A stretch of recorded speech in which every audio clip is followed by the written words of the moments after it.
There is hardly any view that is more widespread than the view that somehow or other the Great Depression was produced by a failure of private business. That view is held not only by those who are in favor of greater role of government, it is held by almost everybody. I venture to suggest that if you go to any bankers, the people who are here today at this banking conference, and if you talk to them, I venture to say 9 out of 10 of them, if they hadn't heard what I'm going to say, that 9 out of 10 of them would say, well, of course the Great Depression was a failure of private business. It was due to an overextension, over-speculation in the 1920s, or it was due to an excessive concentration of wealth in the hands of the wealthy at the expense of the poor in the 1920s, or it was due to speculative investment abroad, or whatnot. But it was a failure of private business, and government had to step in order to rescue private business from its own failure. Nothing could be farther from the truth.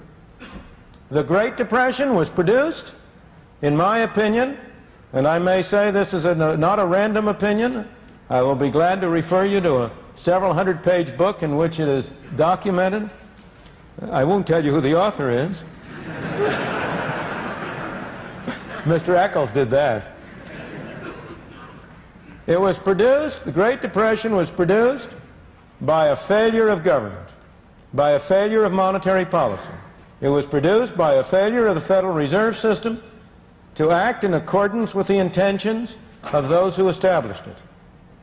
It was produced by a failure of the Federal Reserve System despite the presence of knowledge on the part of many of the people in the system about the right course of action. It's interesting to speculate for a moment about why this myth is so widespread.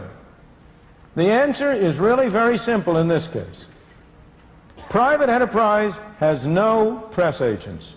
The free market has no press agents. The government has a great many press agents. The Federal Reserve has a great many press agents. And the Federal Reserve, of course, would never admit, never proclaim that it produced the Great Depression. On the contrary. And again, I don't mean to be criticizing individuals. We're talking about the way institutions operate. You and I are the same as all the rest of us. We're all the same. The hardest thing in the world is for anybody to admit that he made a mistake. If any one of us makes a mistake, we can always find somebody else to blame. And if you read, as I have for my sins had to read, the annual reports of the Federal Reserve System over a 50-year period,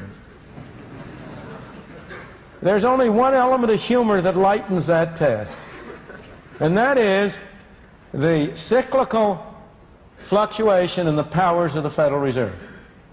In a good year, when things are good, when the economy is booming, you will read that the Federal Reserve, by its wise policy, by its efficacious management of money, has produced this fine situation.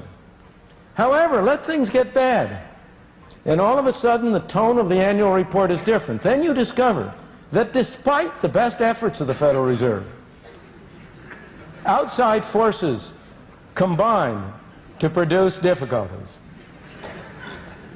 Even at the depth of the Depression in 1933, when, in the spring of that year, the Federal Reserve System, which had been established in order to prevent banking panics and keep banks from closing, when the Federal Reserve System itself closed its doors, and you had a banking holiday for 7 days, and when, over the previous 3 years, a third of the banks of this country closed their doors and went broke because, in my opinion, of the poor policy followed by the Federal Reserve System. Even in 1933, if you read the annual report, you will discover how much worse things would have been if the Federal Reserve hadn't behaved so well.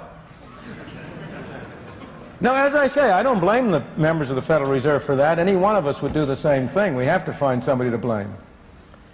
But as an objective scholar, I can tell you what the facts are. The facts were that from 1929 to 1933, the total quantity of money in the United States, the amount of currency, the amount of bank deposits, what Mr. Eccles referred to as M2. That total amount of money declined by 1/3. The total number of banks went down by 1/3. And why did the quantity of money decline? It declined because the Federal Reserve System failed to prevent the decline. The Federal Reserve System could have prevented the decline at all times. There never was a moment during that period when the Federal Reserve did not have the power to prevent the decline in the quantity of money. If it had prevented the decline in the quantity of money, you might still have had a recession, but it would have been a garden variety recession. It would have been over in the middle of 1930 or early in 31 at the latest. It would not have been the major catastrophe, not only for this country but throughout the rest of the world. Moreover, this is not only hindsight. At all times, the people at the Federal Reserve Bank of New York and at a number of other banks were pleading with the Federal Reserve Board in Washington to do the right thing.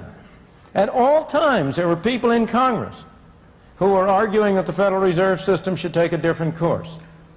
At all times, there were outside commentators. One of the Canadian banks was particularly prescient, but there were other commentators who were pointing out the disastrous effects on the American economy of the restrictive policies that the Federal Reserve System was following, and which was permitting and facilitating a whole series of bank runs.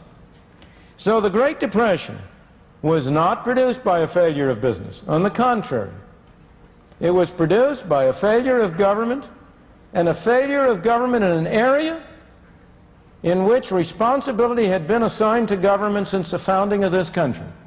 The Constitution of the United States. It gives Congress the power to coin money and set the value thereof. And it was in the management of this fundamental function of government that government failed and produced the Great Depression. We have learned from that failure. The Federal Reserve will not fail in the same way again. This time it will fail in a different way.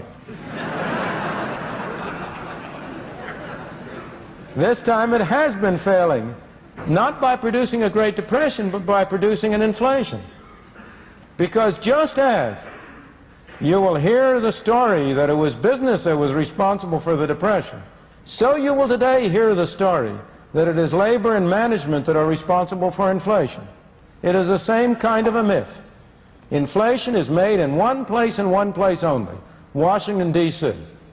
And in Washington, D.C., the chief source, immediate source of inflation is a Greek temple on Constitution Avenue, which houses the Federal Reserve Board. An accomplice, and a major accomplice, of course, sits in the halls of Congress in Washington. They are a major accomplice because you tell them to be. The American people have been telling Congress for many years, spend more money on us, please. But they've been telling us, don't raise our taxes. Congress has been listening. It's been spending more money on you. But on the other hand, it's been very unwilling to raise taxes. As a result, it has imposed inflation as a tax. That's one tax that you don't have to vote for, but you have to pay.